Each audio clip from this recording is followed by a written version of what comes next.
Assalamualaikum warahmatullahi wabarakatuh. Salam sejahtera bagi kita semua. Saya Ika Rihanatu Syahro, SPD calon guru penggerak angkatan 11 SMP Negeri 3 yang didori Kabupaten Biak Numfor. Dalam video kali ini, saya akan menunjukkan video aksi nyata saya dalam memberikan diseminasi tentang budaya positif di lingkungan sekolah saya. Selamat menyaksikan.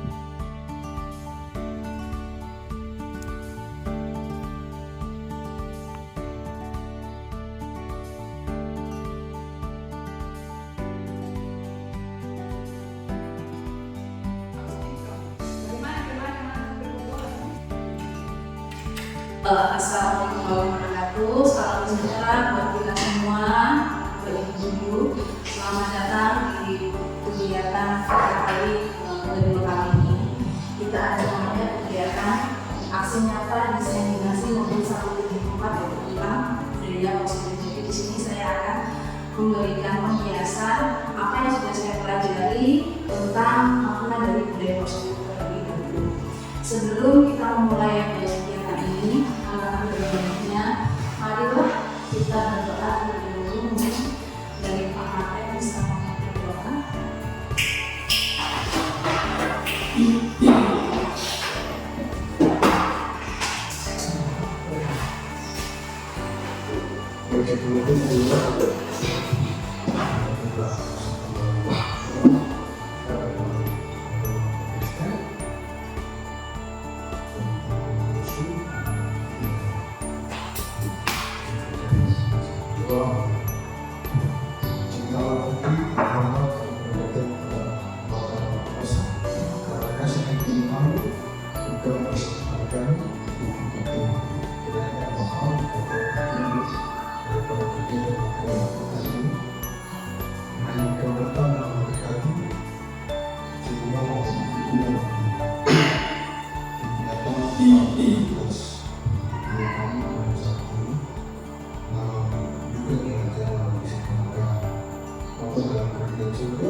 Kita mulai saja Bapak Ibu dulu. Jadi di sini saya ingin memberikan mungkin sedikit informasi, kita belajar bersama-sama. Saya juga belajar, Bapak Ibu juga belajar tentang apa itu budaya positif.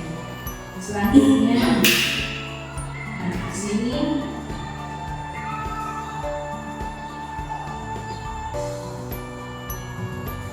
ya perkenalkan. Jadi di sini saya ingin memperkenalkan fasilitator saya, yaitu Bapak Suswanto dari Kurma MPD itu dari Bandung. Kemudian selanjutnya pengajar prakteknya itu Bu Aris di SPMPD itu sekarang jadi pengawas yang ibunya di SMA 1 Jakarta. Seperti itu. Selanjutnya, nah di sini kita santai saja ya Bapak Ibu. Nah, sebelum mulai pembelajaran, sebelum mulai kegiatan ini, ya bisa berdiri dulu Bapak Ibu, sebentar, ya. Ya, sini yuk senyum selama 30 detik. Jadi yang saya dapatkan dari senyum selama 30 detik ini membuat positif. Jadi yang tadinya galau, mungkin cemberut, mungkin apa sih, kita senyum sendiri itu tubuh itu namanya, rasa namanya senang, kemudian positif sekali. Jadi silakan bisa pasang-pasangan atau sendiri, tidak apa-apa untuk tersenyum. Mari kita tersenyum selama 30 detik. Oke, saya timer. Oke, 1, 2, 3, senyum. Bisa dengan teman-teman dan saling ada. Oke, senyum. Ya, oke, sudah. Terima kasih. Bisa duduk kembali Bapak Ibu. Jadi apa yang didapatkan kalau selama 30 detik ini mungkin Bu Mira bisa memberikan ininya apa dampak setelah kita semua 30 detik itu. Tadi kita sama-sama sudah mengalaminya. Jadi itu tambah fresh, ya betul, tambah fresh. Kemudian mungkin sudah apa? Sedikit lebih tenang. Ya, sedikit lebih tenang, kemudian relax, kemudian mereka jadi lebih moodnya ada. Padahal itu ada kita tersenyum ya, itu hal yang sepele, tapi itu sangat berdampak sekali buat kita, kemudian juga orang-orang yang sekitar kita. Selanjutnya, nah di sini sebelum kita ada namanya kegiatan kita masuk ada namanya kesempatan forum diseminasi. Jadi di sini yang pertama yaitu menghargai siapapun. Jadi yang kedua menjadi pendengar yang baik. Sepakat tidak Bapak Ibu? Sepakat ya. Kemudian yang ditambahkan lagi mungkin dari ketiga kesepakatan forum diseminasi ini apa? Mau ditambahkan? Bisa ditambahkan. Sudah cukup? Kerjasama baik. Ya betul, membina kesamaan baik. Nanti saya tambahkan ya Ibu. Kemudian Pak Irmo, komunikasi yang baik. Ya, nanti saya tambahkan di sini. Selanjutnya yaitu kita masuk ke nah di sini tujuan pendidikan. Jadi yang saya dapatkan dari materi ini dari pendidikan dari sebelumnya yaitu tujuan pendidikannya yaitu menurut kehadiran itu adalah belajar dewasa itu adalah proses pendidikan kita yang memberikan mahasiswa. Nah di sini menurut Ki Hajar Dewantara adalah menuntun segala kodrat yang ada pada anak agar mereka dapat mencapai keselamatan dan kebahagiaan seperti dirinya, baik sebagai manusia maupun sebagai anggota masyarakat. Oleh karena itu, pendidik hanya dapat menuntun tubuh atau hidupnya kekuatan kodrat yang ada pada anak agar dapat memperbaiki lakunya, bukan dasarnya hidup dan tubuhnya kekuatan kodrat anak.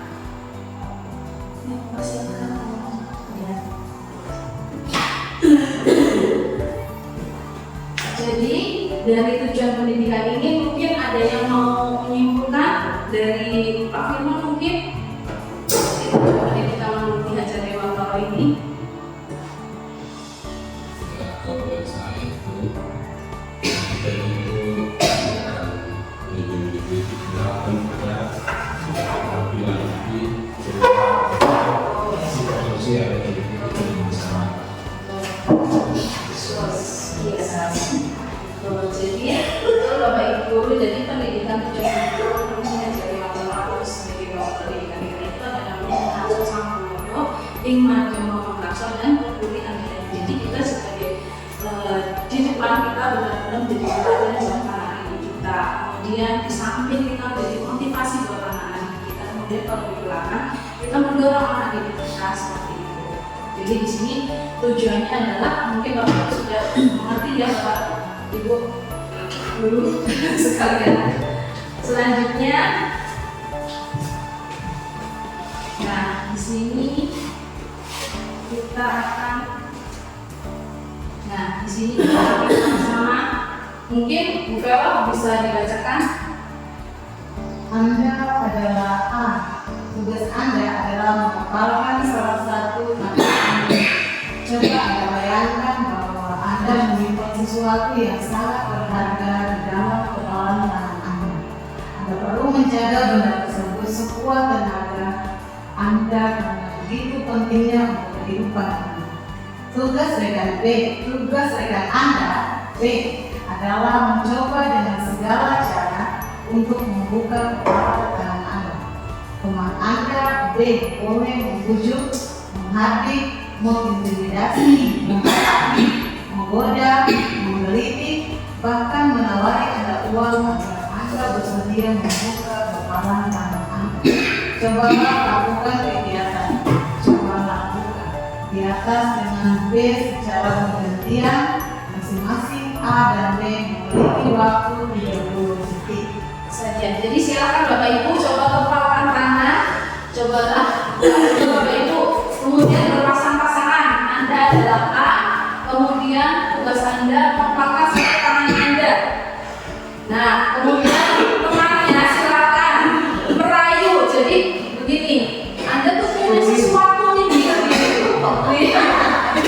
Anda tuh punya sesuatu nih di dalamnya, tapi teman Anda ingin mengambilnya, bagaimana caranya? Tapi Anda bagaimana caranya? Bisa kan tidak Anda menyerahkan atau tidak? Coba silakan coba. Bagaimana cara merayunya? Bagaimana cara ini? Coba dengan Vero mungkin begini. Coba.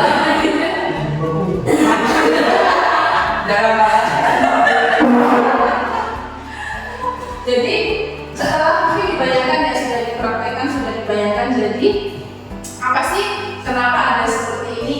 Coba. Ini termasuk dari kontrol diri dari Bapak Ibu guru semuanya, juga kontrol dari kita anak didik kita. Gitu. Jadi kita bisa melepaskan sesuatu yang berharga itu tergantung dari pribadi kita sendiri, kontrol diri kita sendiri.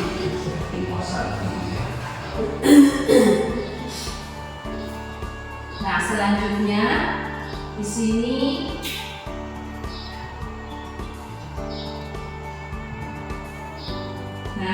stimulusnya sudah jelas ya Bapak Ibu. Jadi realitas kebutuhan kita sama. Itu padahal itu perspektif orang ibaratnya secara universal, tapi realitas kebutuhan kita tuh sebenarnya berbeda seperti itu. Kemudian semua orang melihat hal yang sama, tetapi setiap orang sebenarnya memiliki gambaran yang berbeda. Kemudian kita mencoba mengubah orang agar berpandangan sama dengan kita, tetapi sebenarnya kita berusaha memahami pandangan orang lain tentang kita atau tentang dunia. Kita harus bisa memahami itu.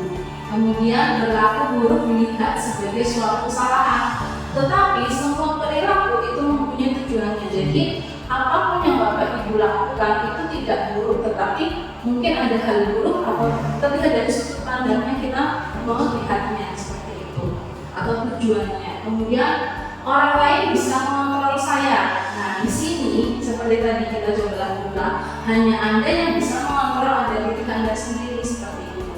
Selanjutnya, saya bisa mengontrol orang lain. Nah, Anda tidak bisa mengontrol orang lain sebenarnya. Kemudian pemaksaan ada pada saat rujukan gagal. Kenapa dinamakan seperti itu? Karena kalau kita ingin bekerja sama, kita jangan memaksakan, karena itu adalah namanya rujukannya gagal. Tapi kita harus berkolaborasi, konsensus, menciptakan yang menjadi adanya namanya kolaborasi, mungkin dengan cara yang baik-baik seperti itu. Ya.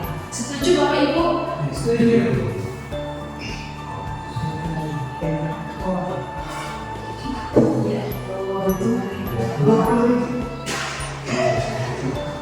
Nah, di sini coba, apakah Bapak Ibu setuju bila satu, pemberian hukuman dapat mendisiplinkan siswa?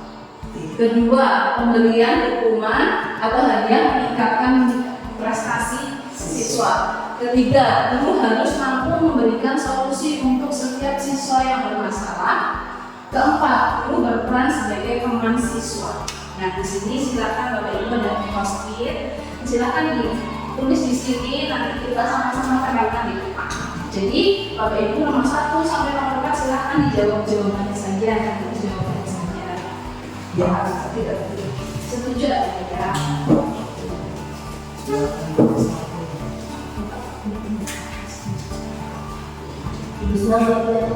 bisa.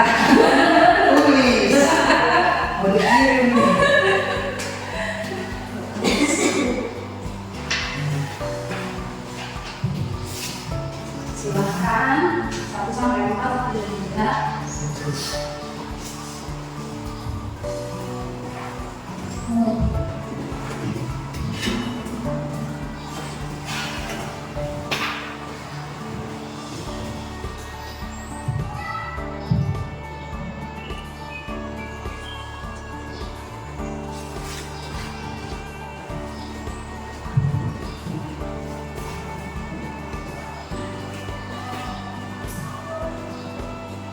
Kalau sudah, silakan Bapak Ibu bisa ditempel di depan.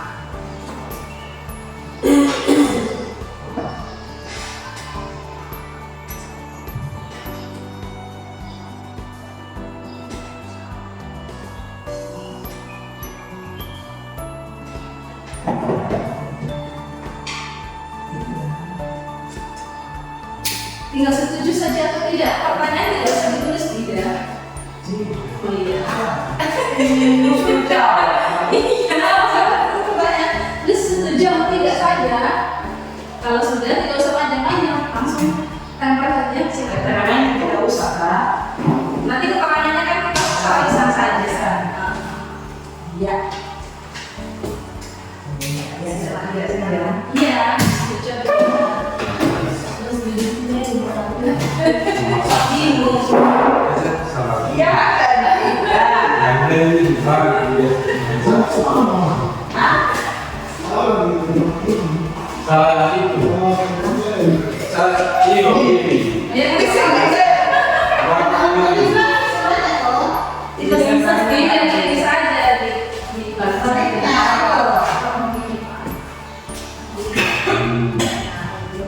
Saya cuma bisa tulis berapa?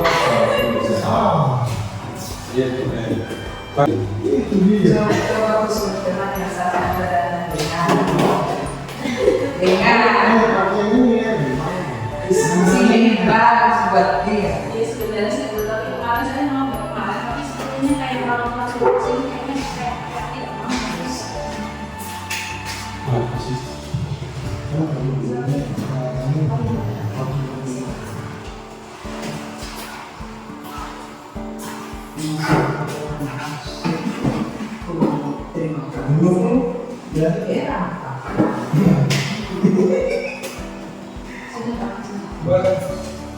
Tidak apa-apa, tidak saya tidak apa-apa.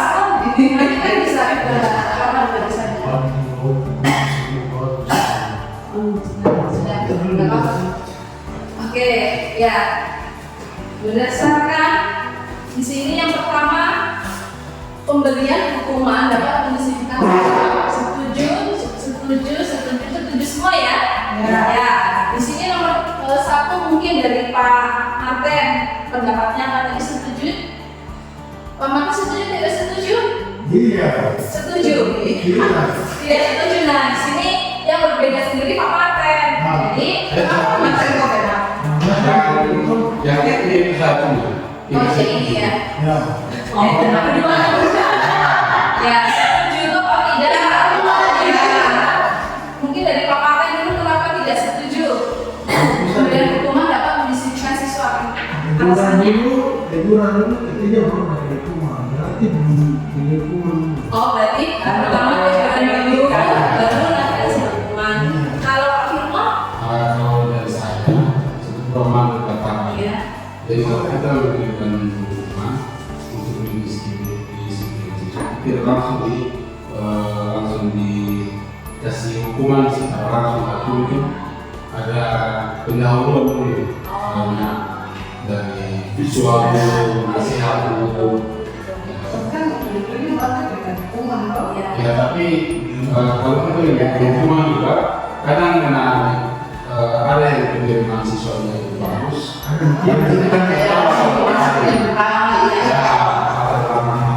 Dari luar dari sekolah. Harus lihat situasi. Karena karakter siswanya berbeda. Dia terima atau tidak. Ya, jadi dan untuk nanti pastinya kita akan bahas ya. Ini adalah pertanyaan pemahaman terlebih dahulu. Dan kemudian yang kedua, tadi kan pemberian hadiah meningkatkan prestasi siswa. Ya. Di sini setuju semua ya. Pak ini juga setuju. Pak Firman, coba mungkin ada yang mau berpendapat, Bapak Ibu.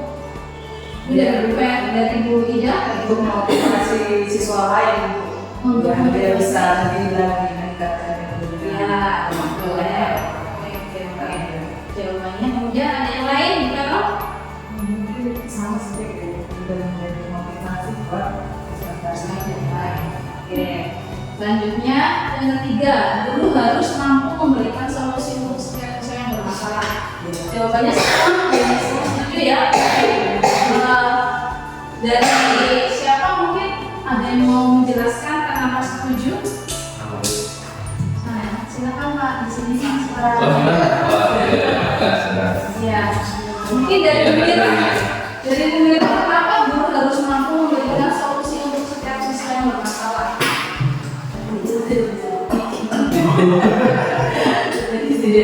Kita lihat aja dulu kondisi. Mungkin Bu Ida bagaimana? Misalnya kayak kita kan mengkaji kata, Ya, lihat kondisi anak-anak berbeda. Iya. Misalnya apa yang terjadi di mereka punya melalui keluarga, kan beda-beda. Kita selanjutnya untuk jawabannya yang benar atau tidak itu nanti kita akan bahas sama-sama ya. Ini adalah pertanyaan pemantik terlebih dahulu. Kemudian keempat, guru berperan sebagai teman bagi siswa.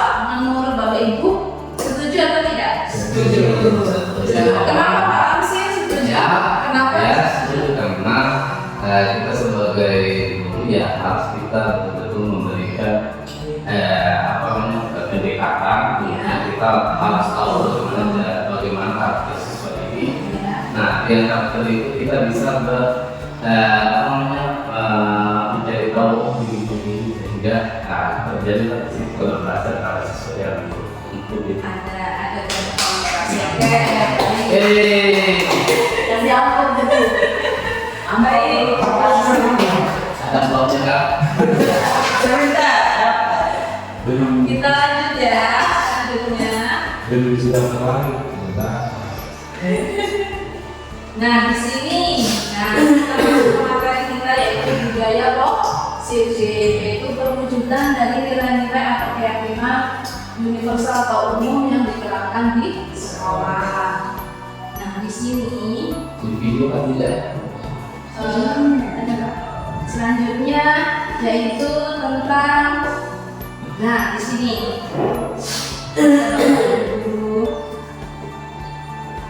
Mungkin Pak Pansu bisa dibacakan. Seorang guru yang baik harus memiliki kemampuan dalam mewujudkan budaya positif di sekolah. Budaya positif tersebut dapat dijalankan dengan menerapkan konsep-konsep seperti pertama disiplin positif, yang kedua motivasi perilaku manusia, ketiga keyakinan sekolah atau kelas, keempat kebutuhan dasar manusia, kelima posisi kontrol restitusi, dan yang keenam ketiga restitusi. Jadi seorang guru kita harus mempunyai kemampuan mewujudkan budaya positif itu sangat, kalau menurut saya itu sangat penting sekali. Kemudian apalagi yang di sekolah di sini. Kemudian selanjutnya konsep-konsepnya itu ada 6 konsep. Nah di sini kita akan bahas satu-satu Bapak Ibu. Dan kita mungkin tambah pengetahuannya, saya juga bertambah pengetahuannya. Selanjutnya yaitu kita masuk ke disiplin positif. Mungkin dari Bu Mira, silakan bisa. Disiplin positif merupakan suatu cara menerapkan disiplin yang mengajarkan anak bertanggung jawab dan menunjukkan kesadaran diri berdasarkan nilai-nilai kebajikan. Iya, jadi di sini disiplin positif ini yaitu merupakan penerapan disiplin yang tujuannya untuk mengajarkan anak bertanggung jawab, menumbuhkan kesadaran diri berdasarkan nilai-nilai kebajikan. Nah, nilai-nilai kebajikan ini seperti apa? Nah, untuk nilai-nilai kebajikan ini ada 6 dimensinya, yaitu seperti yang sudah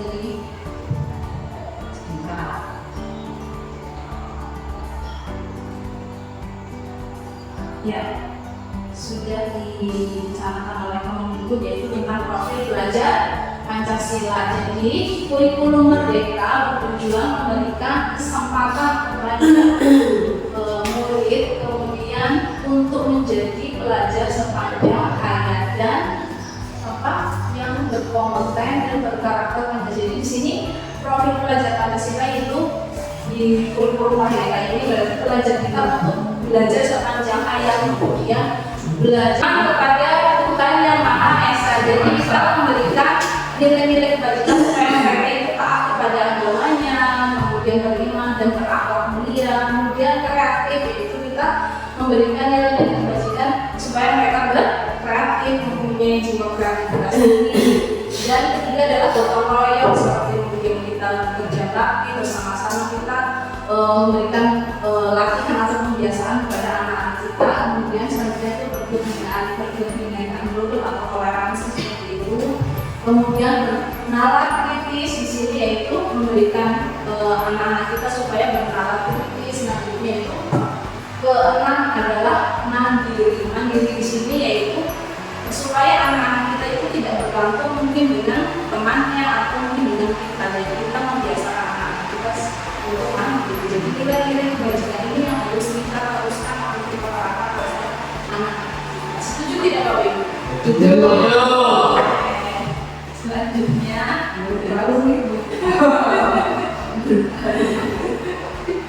Selanjutnya, yaitu motivasi perilaku manusia. Nah, di sini ada tanda-tanya besar. Coba ada yang mau menyebutkan Bapak Ibu motivasi perilaku manusia itu seperti apa? Mungkin Bapak Imon?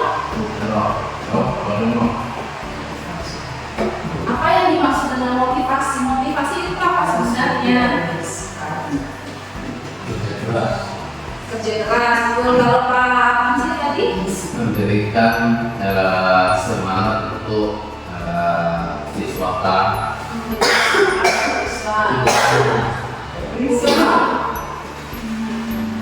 Motivasi apa itu yang dimaksud dengan motivasi? Bukan bersemangat. Disiplin. Ya. Bu Mira? Selamat. Oke Pak Marten? Ya. Namanya motivasi, betul. Motivasi itu adalah dorongan yang kita lakukan untuk lebih berperilaku lebih lagi terhadap orang yang misalkan tujuan kita mau kemana seperti itu. Itu motivasi perilaku manusia, yaitu dorongan. Nah, di sini selanjutnya yaitu di sini penjelasannya. Motivasi perilaku manusia itu ada dua, yaitu motivasi eksternal dan motivasi internal. Motivasi eksternal itu yaitu untuk menghindari ketidaknyamanan atau hukuman. Jadi kita melakukan sesuatu itu pasti ada alasannya. Alasannya mungkin untuk menghindari ketidaknyamanan atau hukuman. Terus yang kedua untuk mendapatkan imbalan atau penghargaan dari orang lain. Itu motivasi mungkin, ya kan?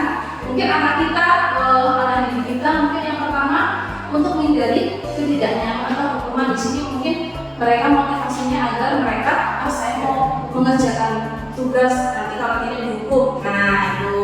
Atau yang kedua mendapatkan imbalan atau penghargaan dari orang lain. Ke siswa kita, saya ingin mengerjakan tugas biar nilainya bagus, saya ingin tepat waktu, kemudian juga betul-betul mengerjakan dengan betul. Nah ini biar apa? Biar karena saya biasanya mendapatkan penghargaan atau mungkin gurunya nanti yang bisa mengerjakan 1-10 mendapatkan permen atau mendapatkan apa? Itu namanya penghargaan. Itu motivasi dari luar dari ibu. Nah yang selanjutnya ini yang paling penting itu motivasi internal untuk menjadi orang yang mereka inginkan dan menjadi diri sendiri dengan nilai yang mereka percaya. Di sini motivasi dalam diri sendiri untuk bisa saya dapat dihargai dengan yang mereka percaya. Mungkin jelas dulu. Selanjutnya yaitu motivasi perilaku manusia. Kita sudah belajar tentang motivasi dan dorongannya dan juga selanjutnya yaitu tentang di sini tadi kan ada mungkin ada yang setuju tidak setuju antara hukuman atau tidak setuju itu hukuman gitu ya. Dan di sini mungkin dari siapa buku Pak Marten bisa dibacakan. Hukuman tidak pidana bersifat fatwa bisa merupakan hukuman fisik, disiplin atau kata-kata kasar. Dua, hukuman bersifat berencana sudah disepakati bentuk-bentuk konsekuensi dibuat oleh pihak atau sekolah. Tiga, restitusi proses penciptaan kondisi hal menurut untuk memperbaiki kesalahan mereka bisa tinggal pada mereka karakter yang lebih kuat. Ya, dan ketiga ini menurut Bapak Ibu yang paling tepat itu yang mana? Konsekuensi juga harus Yang paling benar, yang paling tepat lah. betul. Betul, Bapak Ibu. Jadi hukuman yang sudah dibacakan Bapak tadi ini, hukuman sifatnya tidak terencana, bersifat satu arah, bisa berupa hukuman fisik, psikis, atau juga dengan kata-kata kasar. Ini dampaknya bagaimana itu, Bapak? Mungkin juga dampaknya. Misalnya salah satu contoh kemarin terjadi pada diri saya karena ketemu sama dan kita berdampak sekali pada anak kita bersama kita bersama. Betul sekali, itu adalah dampaknya.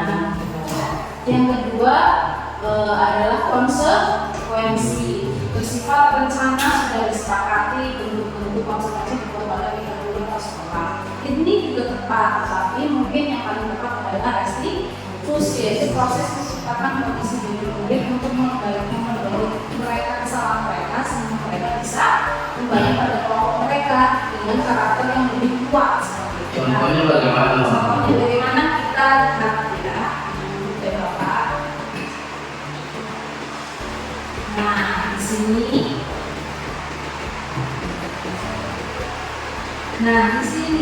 Coba dulu mari kita berbagi hukuman atau konsekuensi. Coba mungkin Bu Vero bisa dibaca, bisa ya? Bisa kelihatan ya? Ya, tinggalkan dulu dan hukuman atau konsekuensi. Pertama, mencatat 100 kali di dalam buku kalimat saya tidak akan terlambat karena terlambat ke sekolah. Itu termasuk hukuman atau konsekuensi? Menurut Bapak Ibu, itu termasuk hukuman atau konsekuensi? Hukuman. Ya, mencatat 100 kali di dalam buku kalimat saya tidak akan terlambat lagi karena terlambat ke sekolah. Hukuman atau konsekuensi? Konsekuensi. Di sini termasuk adalah hukuman Bapak Ibu. Hukuman. Karena 100 kali kalau kalimat konsekuensi, ya. Jadi kita pertimbangkan benar atau tidaknya seperti itu. Selanjutnya mungkin dari Pak Tamsil dibaca. Lari mengelilingi 18 kedua kali karena terlambat di sekolah itu adalah Hukuman. Tuh. Bu Mira, nomor 3. Membersihkan jabatan yang dibuatnya dengan tulis. Itu termasuk hukuman atau konsekuensi? Betul, konsekuensi. Kemudian terpakai Murid diminta untuk sekali karena kita bergunakan salah satu dari situ. bagaimana? Hukuman? Oke, hukuman. Betul. Pak Firman? Menggantikan tugas teman yang telah dicoret-coret. Konsekuensi. Konsekuensi. Bu Ida? Berjemur di lapangan basket untuk berada siap karena gol dengan teman. Hukuman atau konsekuensi? Hukuman. Selanjutnya yaitu murid diminta bertelanjang kaki sepanjang hari karena tidak menggunakan sepatu warna hitam sesuai peraturan sekolah. Ini hukuman apa? Hukuman ya. Jadi dari sini Bapak Ibu sudah mengerti kadar antara hukuman, konsekuensi dan restitusi, gitu ya. Selanjutnya yaitu tentang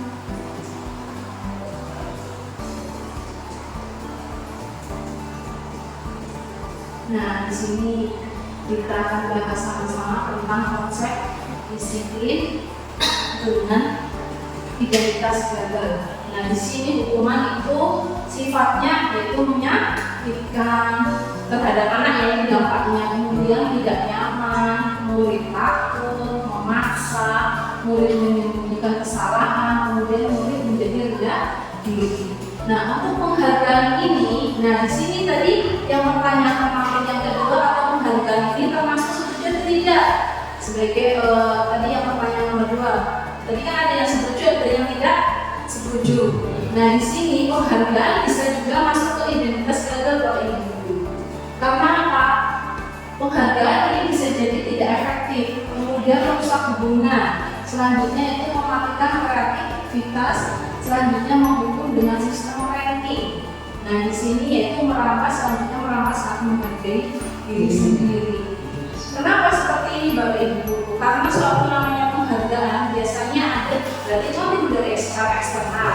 Nah pasti anak-anak itu berpikirnya kan namanya anak kita itu kan mempunyai karakter yang berbeda-beda. Mungkin dengan penghargaan mungkin dia bisa termotivasi, atau mungkin dengan penghargaan pun dia tidak bisa termotivasi seperti itu Bapak Ibu. Nah Bapak Ibu, selanjutnya yaitu, nah di sini masuk ke konsep integritas sukses atau yang betul. Di sini yaitu konsekuensi penguatan jangka pendek. Nah di sini konsekuensi juga yang bagus, tetapi penguatannya jangka pendek. Yang kedua monitoring berkelanjutan. Ketiga stimulus respon. Keempat murid menghormati peraturan. Kelima kehilangan waktu untuk mengurangi kesalahan. Nah ini yaitu konsekuensi. Nah restitusi ini yaitu murid bertanggung jawab atas perilakunya. Fokus pada pemecahan jangka panjang. Murid menghormati dirinya dan orang lain. Nah di sini masuk ke teori kontrol dan murid bersemangat memperbaiki kesalahannya. Di sini adalah identitas suksesnya. Selanjutnya yaitu masuk ke, nah dari restitusi hukuman itu nanti mungkin akan lebih mudah atau mungkin lebih paham pada saat nanti ada video. Nanti saya akan menampilkan videonya. Nah yang ketiga kita masuk ke budaya positif yang ketiga yaitu keyakinan sekolah atau kelas. Mungkin Bu Mira bisa Keyakinan sekolah atau kelas itu guru berperan dalam memberikan pendidikan keyakinan sekolah atau kelas dengan adanya kesepakatan antara guru dan murid. Kedua, keyakinan sekolah atau kelas berupa pernyataan universal yang mudah diterapkan di guru sekolah. Ya, baik. Jadi keyakinan sekolah ini sesuai dengan peraturan sekolah, tetapi ada bedanya mungkin nanti saya akan jelaskan di sini. Di sini keyakinan sekolah itu guru berperan dalam mewujudkan terbentuknya keyakinan sekolah dengan adanya kesepakatan. Jadi dalam kelas itu mungkin Bapak Ibu guru mungkin mulailah saya juga mencoba mungkin pada saat kita masuk dalam pembelajaran kita ada namanya kesepakatan kelas. Jadi kesepakatan kelas atau keyakinan sekolah ini biar anak-anak dengan kita sepakat. Oh ya, misalkan kesepakatan kita atau keyakinan kelas kita apa? Datang tepat waktu, kemudian mengerjakan PR, kemudian tidak berbisik di kelas, atau mungkin menghargai guru yang sedang bicara. Jadi dari sini mungkin Bapak Ibu bisa mengambil dengan kata-kata, oh iya sesuai dengan keyakinan kelas kita apa? Tidak boleh makan minum di kelas. Nah sesuai, berarti kalau kita sudah sepakat dengan keyakinan kelas kita, jadi itu biasanya akan sama anak itu lebih mereka lebih menganggap itu bertanggung jawab bagi mereka daripada kita langsung memberikan peraturan. Kemudian selanjutnya,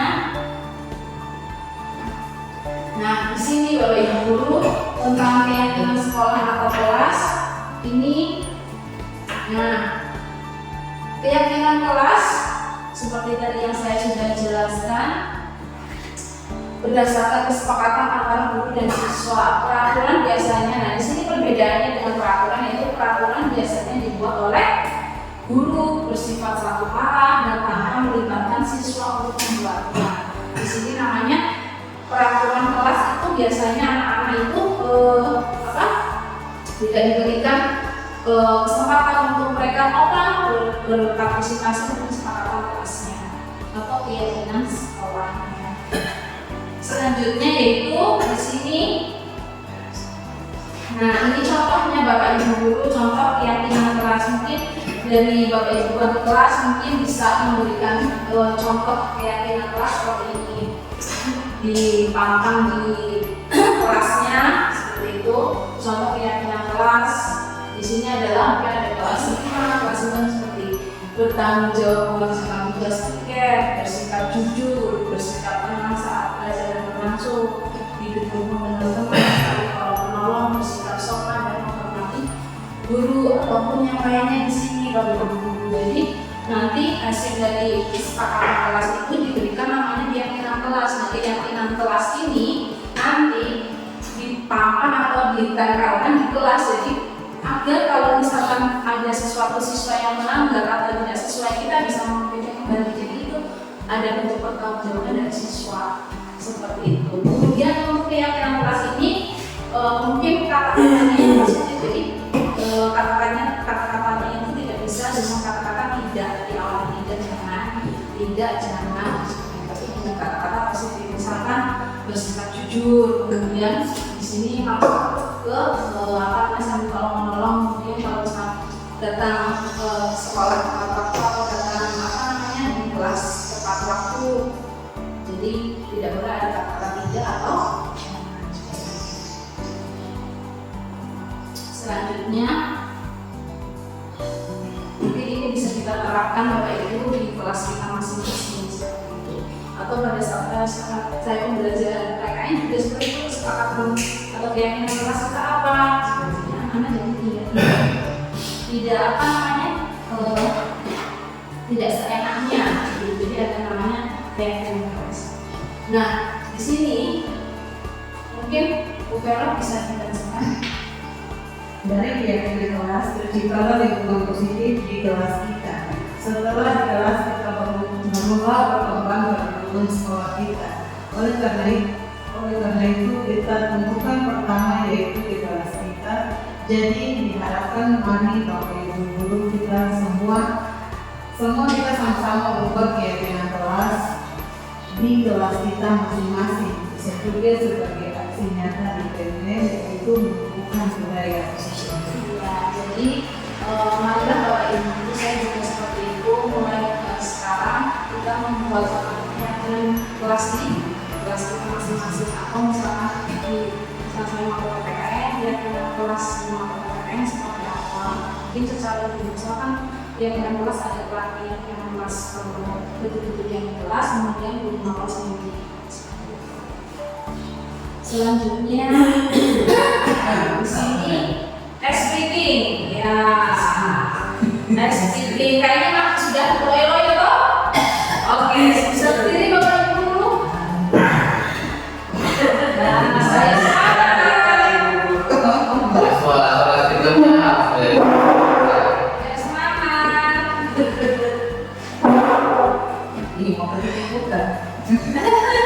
jadi kita masuk bisa berdiri Bapak Ibu guru bersamping-sampingan, bersampingan, ya.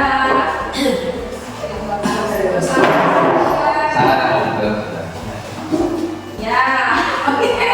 Silakan samping-samping saja di sini Bapak Ibu. Di depan, bisa. Iya, di sana nih. Oke. Soalnya nanti ini apa namanya tangkap jari. Jadi ibu yang menangkap, misalkan bapak anaknya begini, nah gitu. Oh, ibu yang begini, ibu begini. Matanya jari begini Pak. Enggak, ibu begini. Nah, bapak begini minta. Nah, begini. Nah, gitu ya. Jadi di sini bisa ya di sini juga apa-apa ya. Jadi kalau misalkan saya mau berkata harimau berarti silakan ditangkap. Tetapi yang tangan kiri berarti misalkan tangan kirinya itu adalah yang telunjuk berarti silakan kalian menghindar. Bapak Ibu menghindar. Kemudian kalau yang ini berarti menangkap. Ya. Oh, soalnya saya. Ya, tapi harus menghindari. Jadi otak kanannya otak kirinya sudah nanti. Ya, oke. Hari suatu hari, hari Minggu, hari mana pergi ke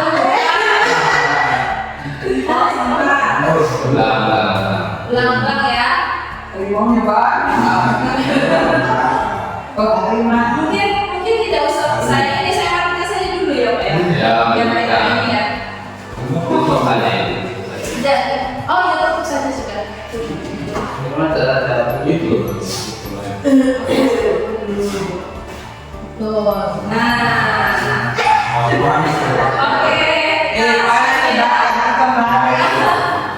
Oke. Suatu hari, hari Minggu. Hari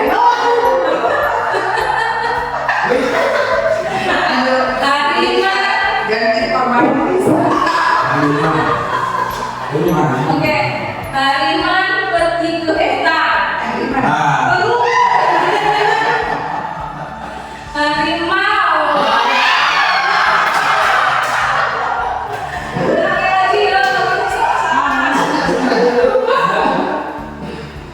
Adalah sasaran yang hendak ditangkap.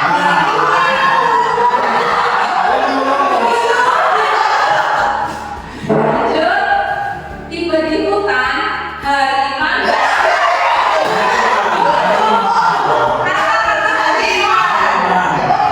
kata-kata harimau yang silakan Bapak Ibu Hariman menghindar.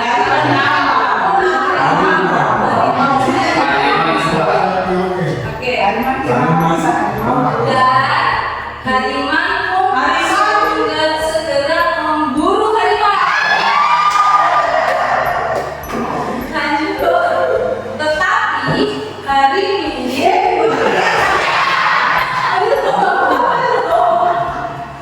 Ini kalau kita nggak sadar sesuai tidak membawa senjata lengkap. Pada akhirnya harimau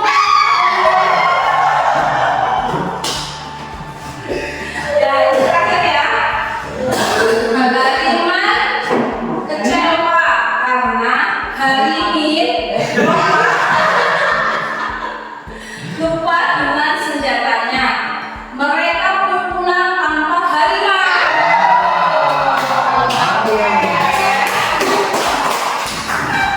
Di sini latih keseimbangan ya Bapak Ibu. Silakan kalau mau makan nggak apa-apa, silakan. Iya, ngomong apa banget sih? muridnya lapar ibu guru. Oke. Benar lapar. Ini semuanya manis-manis Pak. Ibunya sudah manis. Oke, nah di sini kita masuk ke Sudah apa kan? yaitu kebutuhan dasar manusia. Nah, di sini realita kebutuhan setiap orang berbeda. Kita harus bisa memahami pandangan orang lain. Setiap orang memiliki gambaran yang berbeda. Seperti tadi yang kita sudah bahas ya, Bapak Ibu, ini adalah lebih jelasnya lagi. Yaitu yang pertama, kebutuhan manusia itu adalah bertahan hidup. Kedua, kasih sayang dan rasa menerima. Ketiga, penguasaan, ketepat dan kebebasan. Dan kelima adalah ketenangan. Itu adalah kebutuhan dasar manusia. Setuju Bapak? Ibu?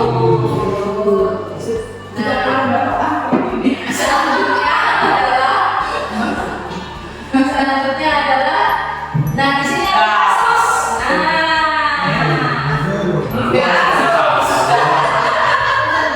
Mungkin Bu Mira dibaca. Seperti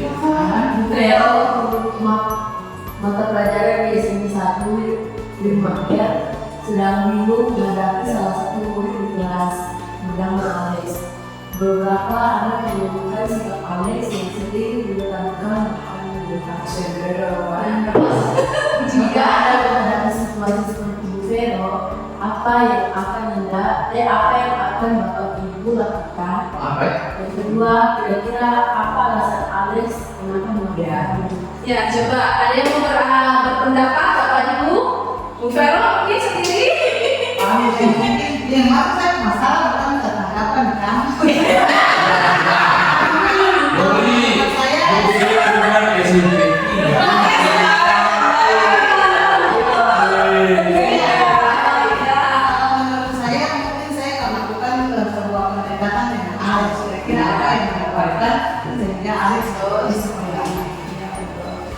kemudian apa alasan kenapa melakukannya itu bagaimana? Nah, kalau seandainya saya sudah melakukan pendekatan dengan Alex, maka alasan mengapa Alex melakukan itu pasti nanti saya jawab. Ya, betul. Setuju ya Bapak Ibu guru ya? Setuju. Nah, di sini kita alasannya di sini sesuai dengan tadi kebutuhan dasar manusia.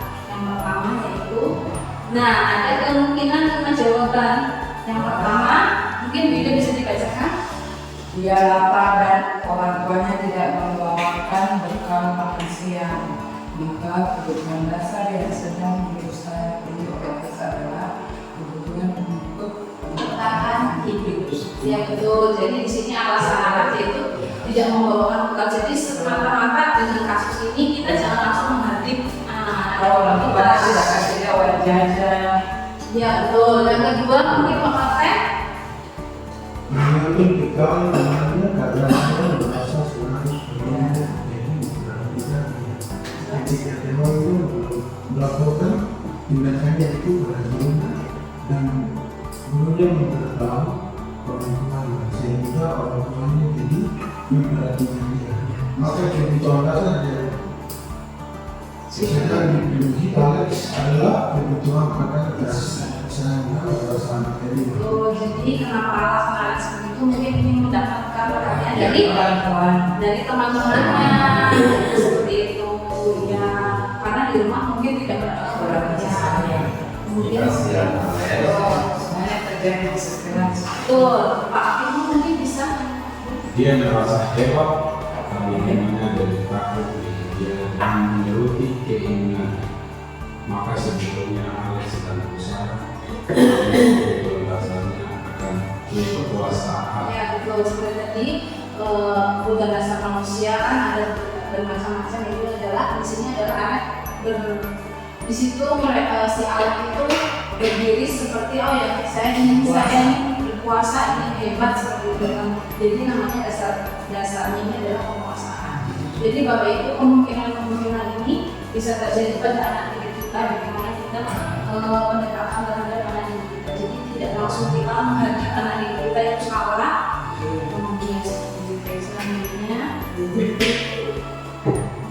nah di sini yang terakhir mungkin yang selanjutnya dia merasa bosan dengan bekal makanan yang dibawakan ibunya dari rumah karena ibunya selalu membawakan bekal yang sama. Oleh karena itu dia ingin mencoba makanan teman-temannya yang beraneka ragam.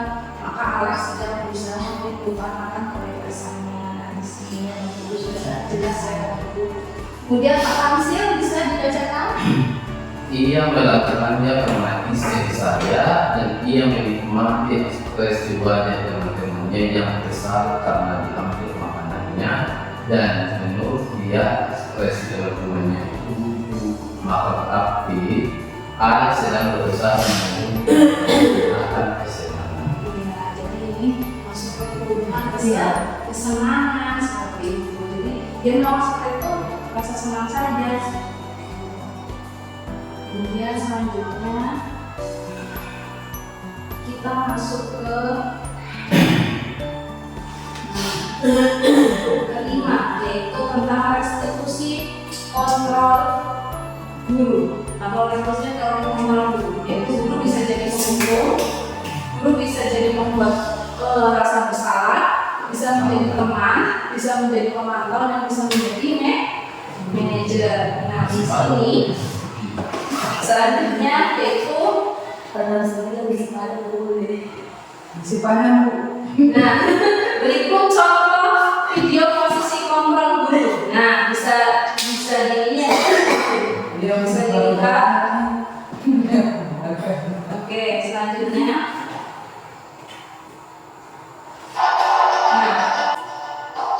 membuat merasa bersalah. Ini posisi guru sebagai membuat merasa bersalah.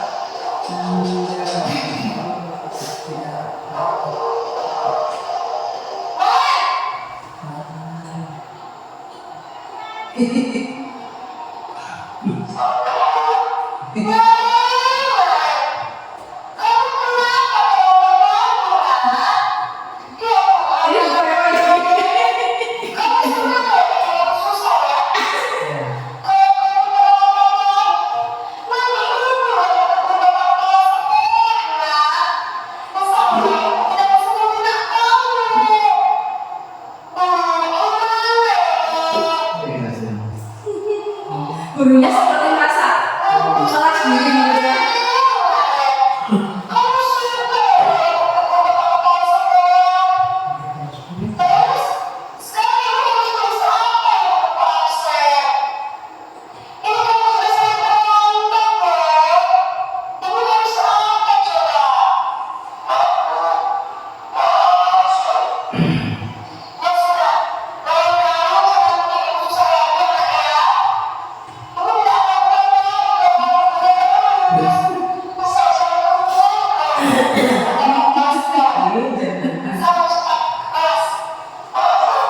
Nah ini adalah contoh percakapan atau posisi guru sebagai pembuat merasa bersalah. Jadi dia malah lebih menyalahkan dirinya takut bagaimana dia. Ini posisi teman.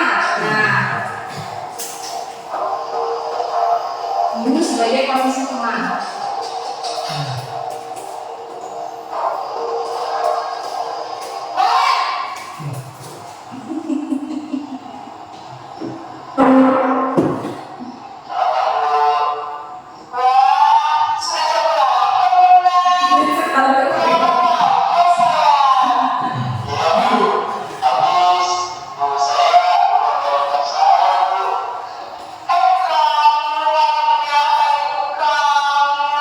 Oh iya, kayak ini.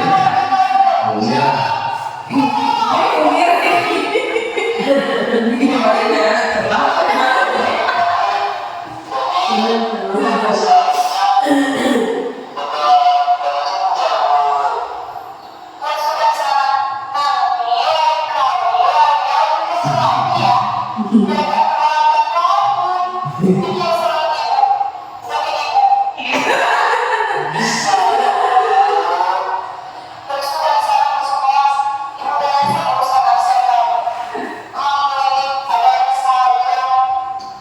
Sebagai teman dan di sini sebagai penghukum contohnya seperti itu.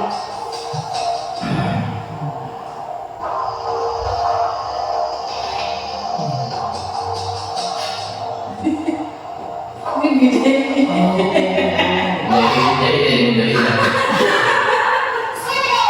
jadi tadi pertama Bupero.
Ini sebagai posisi mentor.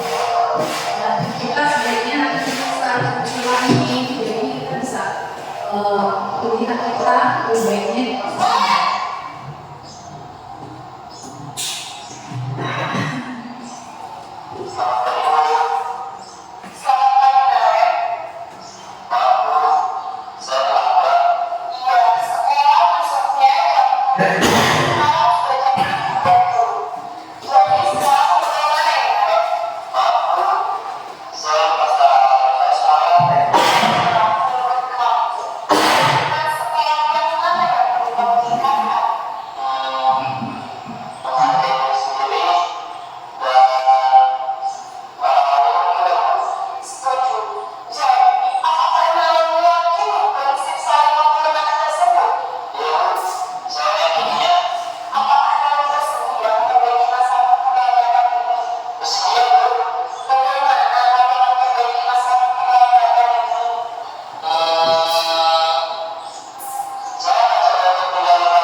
Nah, dari posisi ini, jadi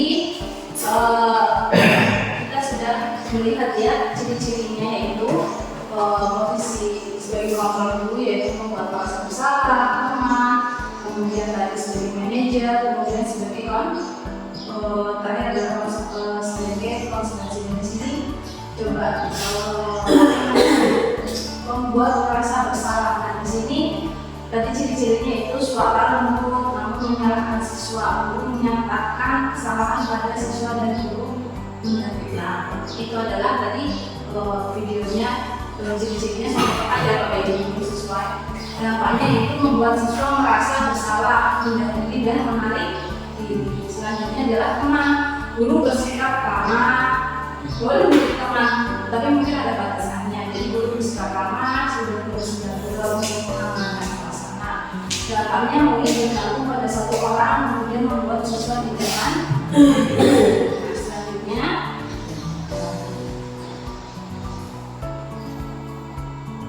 Selanjutnya adalah, di sini sebagai pemantau dan penghukum.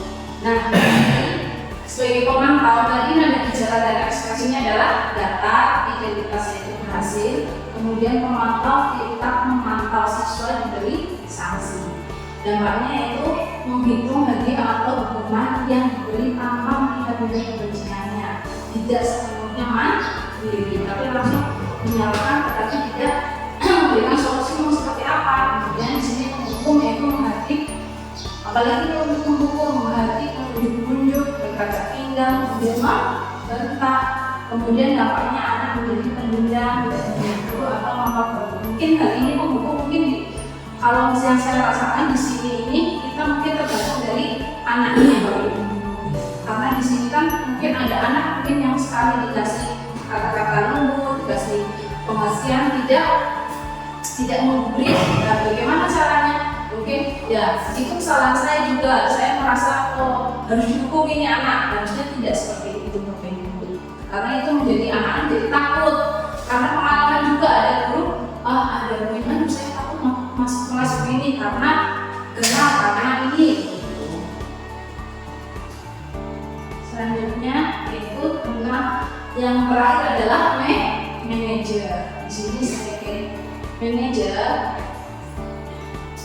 Nah, di sini manajer ciri-cirinya itu suara netral, tercipta identitas positif atau berhasil memajukan. Jadi pertanyaan detail, kalau ibu seperti video tadi pertanyaan detail, alasannya kenapa, kemudian nanti juga memberikan solusinya seperti apa, membantu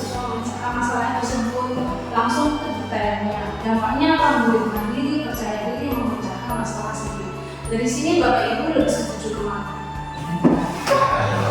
Yang sebagai manajer. Jadi kita ya, saya juga mulai sekarang juga mulai saya lebih memperbaiki diri saya juga untuk benar-benar ya sebagai memastikan diri saya sebagai guru menjadi sebagai seorang manajer, bukan sebagai pembantu, sebagai teman boleh, tapi mungkin kita melihat sesuatu terlebih dahulu.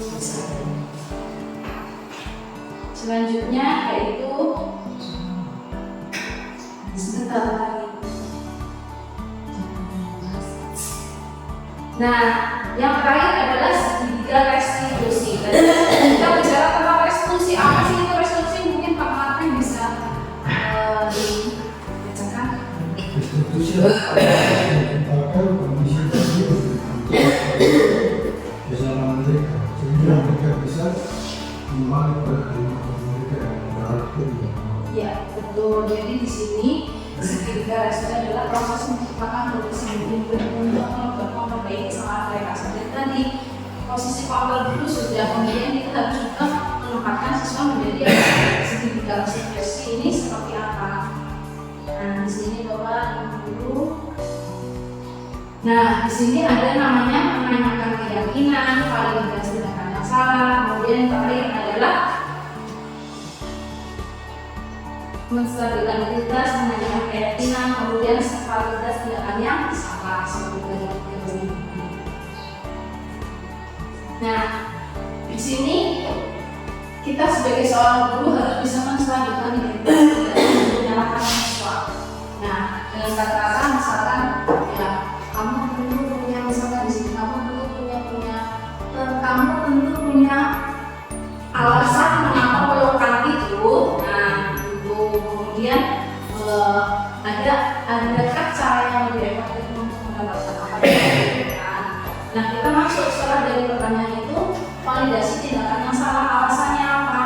Nah, menstabilkannya itu dengan dia kasih pendapat alasan kamu apa melakukan hal seperti itu. Kemudian langsung dia itu menanyakan keyakinan dari kesalahan siswa dari kesalahannya. Jadi keyakinan kelas apa yang telah kita sepakati, kemudian keyakinan kelas apa yang telah kalian atau kamu langgar. Nah, kemudian kamu ingin menjadi orang seperti apa. Nah, di sini adalah untuk restitusi ini untuk memperbaiki kesalahan dari siswa seperti itu. Jadi memperbaikinya bukan dengan langsung kita mungkin, tetapi dengan cara itu terlebih dahulu. Kita tanyakan terlebih dahulu alasannya apa, dan itu kita membuat anak itu sadar atau tidak. Kamu menyadari tidak kesalahan kamu seperti ini, mungkin alasannya apa. Kemudian kita bersama-sama dengan siswa mencari solusi. Setuju tidak? Setuju. Nah, di sini ya. Oke. Dari pembahasan kita sama-sama kita belajar, mungkin Bapak Ibu kita merefleksikan sebentar. Ada yang mau berpendapat, silakan. Dari hasil kita belajar tadi, saya belajar juga Bapak Ibu aja. Mungkin dari Vero, apa yang didapatkan selama pembelajaran kali ini? Terima kasih sekali Bu Ida, pembelajaran yang sangat menarik. Saya kami juga hubungan konsekuensi dan restitusi. Terima kasih sekali karena pembelajaran ini sangat membantu kami mungkin para guru tidak menghakimi para siswa lagi dengan pembelajaran ini. Semoga kami semua mengambilnya lalu implementasi dalam pembelajaran. Meskipun tidak ada kata terlambat ya untuk sesuatu yang baru. Jadi baik sekali dan semoga kami bisa melakukan pembelajaran ke depan. Terima kasih. Mungkin ada lain dari Pak Firman? Setiap tindakan yang kita ambil terhadap sertifikat kita itu tahu apa persoalannya, sehingga ada solusi yang akan kita berikan kepada sertifikat kita. Terima kasih. Ada lagi? Mungkin satu lagi. Bungnya silakan. Sudah sama. Mungkin Pak Martin sama. Pak Bu Ida ada yang mau sampaikan? Sudah. Sudah ya? Jadi mungkin sudah berarti kita sama-sama belajar di sini Bapak Ibu Guru. Ya, terima kasih atas tenaga Bapak Ibu Guru, hebat, semoga bergerak, kembali menggerakkan. Nah, karena kita tadi dibuat dengan doa, mungkin bisa ditutup dengan doa kembali dari Pak Vero. Silakan untuk doa.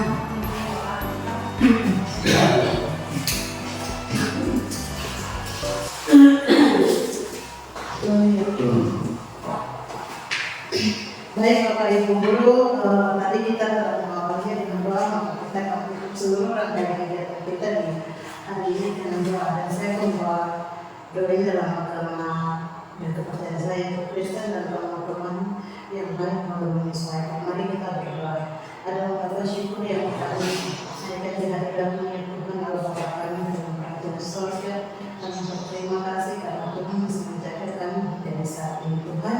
Di hari ini kami juga merasa sukacita dengan kegiatan yang dilakukan oleh salah satu teman kami membawa dan positif bagi kami di hari ini Tuhan.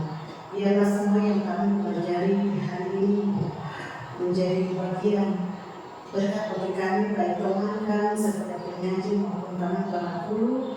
Biarlah semua yang kami pelajari di hari ini kami mau mengaplikasikan itu dalam kehidupan kami sebagai para pendidik Tuhan, untuk mengajari dan menghadapi para siswa yang kami cintai. Tuhan, kami juga berdoa untuk teman kami, Ibu Rika yang melakukan kegiatan di hari ini dalam kegiatannya tentu sebagai calon guru penggerak. Tuhan selalu memberkati teman kasih kami Tuhan.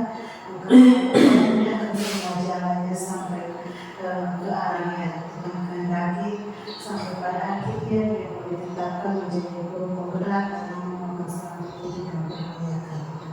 Ampunkan salah dosa kami di dalam nama Yesus kami berdoa. Amin. Terima kasih. Terima kasih Bu Vero dan terima kasih Guru. Mohon maaf apabila saya mempunyai kesalahan, semoga tidak sengaja.